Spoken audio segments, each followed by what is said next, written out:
Hi, Bob. Hi, Stephanie. How are you? I'm okay. How are you doing? Pretty good. Good. Thanks for joining us today. First of all, tell us a little about where you work. Okay, I teach at Towson University. I teach courses in both paleoanthropology and archaeology. The archaeology classes include summer field schools and also lab courses. So I teach students how to work with artifacts, how to identify mostly prehistoric collections. So that's basically the teaching responsibilities. I do some research on the side. Um, and that's what my lab space is for. We have a fully equipped lab, um, so that's where I do my work when I'm not teaching. How long have you been there? Oh God, part-time since 1993. So that's what, 30 years now? Yes, if my math is Yeah. right. That is, congratulations. Full-time since 2007. Okay. Well, So half a what is your favorite thing about your job in all these years you've been there? I still enjoy teaching. I know a lot of people grumble about, oh, I'm tired of teaching. I don't want to teach anymore, but I still like it. I mean, I like interacting with the students. I like students that really have an interest in either biological anthropology or archaeology, and I try to help them out and with career choices and things like that. So, but I also like the fact that I have the space and the time to do my own work on collections from sites I've excavated. And it's still enjoyable. I mean, I should probably be retired by now, but I still enjoy what I do, so why retire? Mentoring is really rewarding for sure. I know you've Oh, mentored it a is, lot of yeah, students. definitely. Well, how did you first get into archaeology and why have you stayed with this career all these years? Well, as an undergraduate, I didn't start out in anthropology. I mean, I didn't really know what I wanted to do, as a lot of students don't. So I took an anthropology course that really got my interest. So I followed up with that, started taking some archaeology courses, changed my major to anthropology, and then I took a field school, and that just hooked me. Um, and we were even as undergraduates doing surveys under the guide of professors and doing finding sites where 175 is in Howard County. That's where I first did my initial survey work, and we had the professors coming out and doing controlled surface collections and everything. So it really kind of got things rolling as far as field experience, and I just got hooked on it. Yeah, I had a professor in college that told me you're going to find out really quickly if you love or hate field archaeology. I know, I've heard the same thing. Well, thank you so much for submitting an essay for Maryland Archaeology Month. Can you tell us about your topic? The topic has to do with archaeological context, and I talk about this quite often when I teach.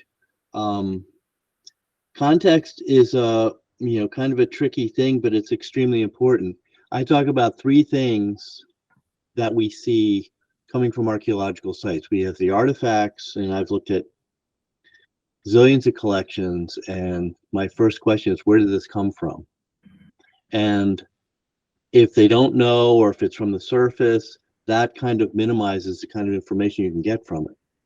Context is important because it tells you how old things are, and also the patterns. The patterns are important. Like, you can have artifacts, a bunch of artifacts from a site, but it doesn't do you any good in terms of the interpretation unless you know exactly where they're from.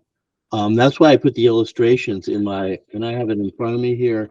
I have a house plan. Um, when I've done field schools, sometimes students are puzzled as, why are you recording all those stains? And they seem to be more focused on artifacts and not on the stains that I seem to be obsessed over.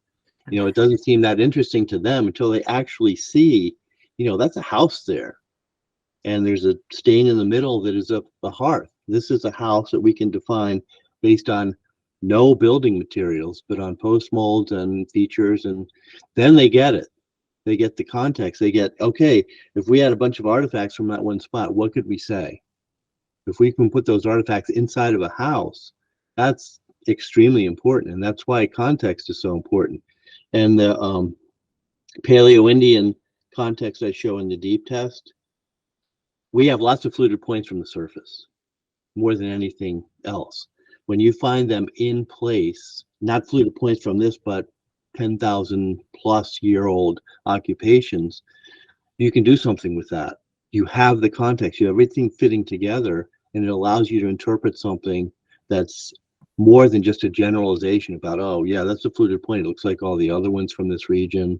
You might talk a little bit about raw material, but when you actually see it in place with everything that came with it, that's extremely important. And the last thing I put in here was the 2 copper beads. Now, these are very simple artifacts. You just roll up the copper. Okay, those are beads. Well, we have them from this site in both Susquehanna or contact period context, and we found them in the Kaiser house. So we have exactly the same kind of artifact from 2 completely different chronological contexts. And we can tell from the context, this is Kaiser and that's Susquehanna. That's what context allowed me to do. Otherwise, I have a collection of copper or brass beads that look exactly the same, and I don't know where they're from, how old they are. I can't use all that information to interpret what we have here. So that's why the illustrations here are important in kind of generating what context does for us, and also the chronology part of it. Like, how old are they? I mean, you see an artifact collection and you say, okay, how old are these? Well, I know by the style of spear points, for example, how old they are. But if you actually have them from context and you have radiocarbon dates and all the other aspects of context, then you can say how old they are and what they mean. And meaning is really important here. Instead of just gross generalizations, you have true meaning that goes with the site. So, and I could go on, and I talk to my students, and not just artifacts, but fossils too. Same thing. If you have a fossil, you don't know how old it is. If it's found on the surface, you have to find it in place. Then you have to have the means to say how old it is by dating. So all that kind of fits together in our interpretations and gives you volumes more of information about what you're working on. No, that's really well said. And I think it goes so much more beyond the objects. The objects themselves are beautiful, but the meaning behind the objects is what really is important. Yeah, that's what we're after. Not just, okay, this is really nice looking raw material and I like the style of the spear point, but beyond that, you can kind of generalize, well, they tend to make these kinds of things 9,000 years ago or whatever, but that's as far as it goes. And then you have more of the same. So you never get past the gross generalizations. Yeah, well said. Well, why do you think that this topic is important to talk about now? I think it's important to teach people that it's not just about artifacts, it's about the full meaning of what we can derive from the archaeological record and the fossil record included. I mean, it all kind of works the same way. Sometimes people don't understand the true value of context, and finding things in place is really important to be able to say, oh, we found this inside of a house that was built in the 1400s. Well, I don't see the house. Well, there's the post molds, there's the hearth, there's all the things, all the signatures of occupations beyond the artifacts.